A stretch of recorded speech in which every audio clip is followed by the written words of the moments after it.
sem delongas então, nós estamos vivenciando uma verdadeira pandemia. E eu confesso a vocês que no começo eu não acreditava que seria tão grave. Na faculdade mesmo, alguns professores conversavam sobre essa questão da possibilidade, inclusive, de ministrar aulas online para não haver proximidade entre os alunos. E aí eu até falava, gente, mas não é para tanto. E aí, infelizmente, eu estava errada e nós estamos, de fato, vivenciando uma situação totalmente atípica, né? O interessante disso tudo, e aí se vocês tiverem dúvidas, podem mencionar aqui, tá bom?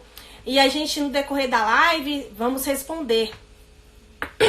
O governo federal já tinha sancionado, né, a Lei 13.976 de 2020, tratando dessa questão. Então, houve uma antecipação por parte do governo federal, né, trazendo já algumas regras para tratar desse tema específico. E eu posso dizer a vocês que ainda bem que foi sancionada essa lei, porque se ela não tivesse sido sancionada, imagine a confusão que nós teríamos.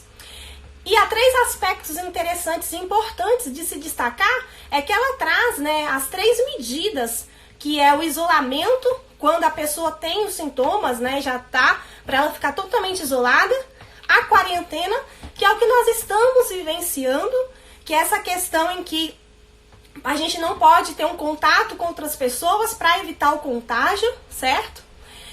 E os exames compulsórios, e aí entraria as faltas, se o empregado pode sair para fazer esses exames, se ele tiver alguns sintomas, como é que funciona tudo isso. E vocês vão ver isso no decorrer da live, que eu não vou antecipar nenhum desses temas, porque vamos falar disso adiante. O que eu queria chamar a atenção também é que as empresas, em decorrência do artigo 2º da CLT, ela tem o risco da atividade, né? Infelizmente ou felizmente, quando ela entra no mercado visando lucro, contratando, admitindo, ela está assumindo para si o risco do empreendimento.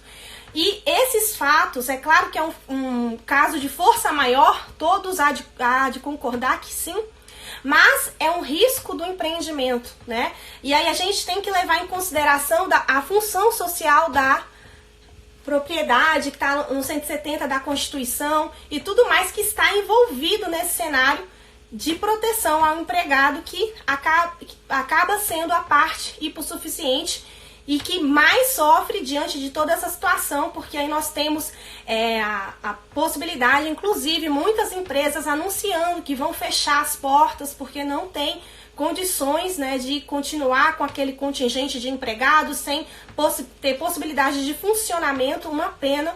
Aqui em São Paulo, eu não sei vocês de que estado são, se quiserem mencionar aí pra gente saber de onde que vocês estão falando. O governo federal o governo estadual até fixou o fechamento de shopping centers até o dia 30 de abril. Gente, nós estamos em março, né? Então, a tendência é que semana que vem as ruas fiquem praticamente desertas em decorrência, né, de toda essa pandemia que nós estamos vivenciando e que é muito triste, por sinal. E aí, o que eu queria falar é o que as pessoas do Paraná, pessoas do Sul, né? E aí, se vocês tiverem alguma norma também falando até quando que vai funcionar, falem aqui também pra gente todo mundo ficar informado. Inclusive, até os prazos processuais, o CNJ acabou de sair uma nota em que tudo está suspenso, certo? Então, nós estamos vivendo um cenário totalmente diferenciado, novíssimo, né, para todas as áreas e também para nosso âmbito trabalhista, para nossa atuação como advogado, né? E aí nós temos uma questão relacionada a essa situação, como que fica essa medida provisória anunciada ontem, que ainda não entrou em vigor, Brasília, a doutora Lidiane, um dos pressupostos, um dos motivos será a redução de salários, a possibilidade de redução de salários e de jornada. A grande questão é que nós já temos no nosso ordenamento jurídico artigos que tratam dessa possibilidade de redução do salário. E eu queria deixar um ponto interessante e importante aqui, que eu vi em vários vídeos a menção do artigo 503 da CLT, que traz lá, de fato, a possibilidade da redução do salário em até 25% quando houver um caso de força maior. Só que esse artigo ele foi revogado tacitamente, eu vou até pegar a lei para eu não falar a lei errada, pela Lei 4.923 de 1965, que é a lei que instituiu o cadastro permanente das admissões de dispensas de empregados e estabeleceu medidas contra o desemprego e assistência aos desempregados. Essa lei, no artigo 2º, ela traz com precisão o que precisa para que haja validade, a redução da jornada e também a redução do salário. Fala que em decorrência da conjuntura econômica comprovada, que é o caso nosso, em decorrência de outras situações, e aí aqui também entra o caso de força maior, poderá, mediante prévio acordo entre sindicatos, ou seja, mencionando o acordo coletivo, por prazo de até 3 meses, prorrogável por igual período, a redução dos salários em até 25%.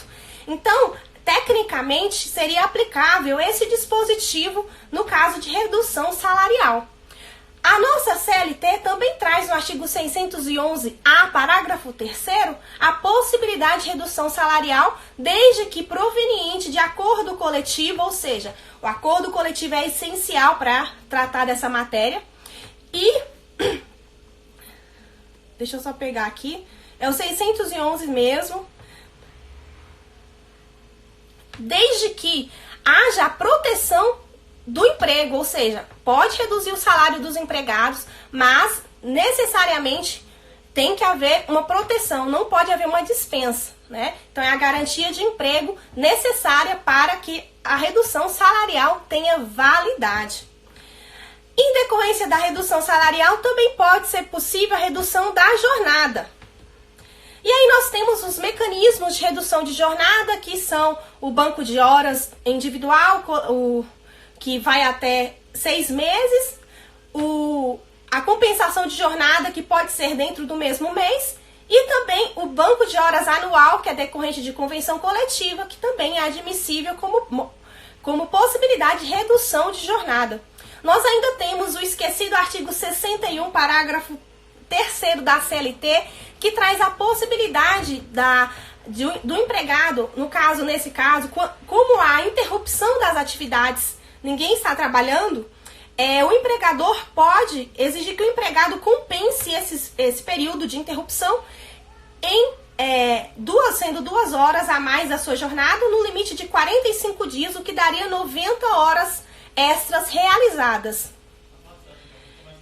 E nós temos a mesma lei que eu acabei de mencionar, que é a que revogou tacitamente o 503 da CLT, que é a 4.923 de 1965, que traz dentro do artigo 2º essa possibilidade de redução de jornada. Legal, gente. Obrigada.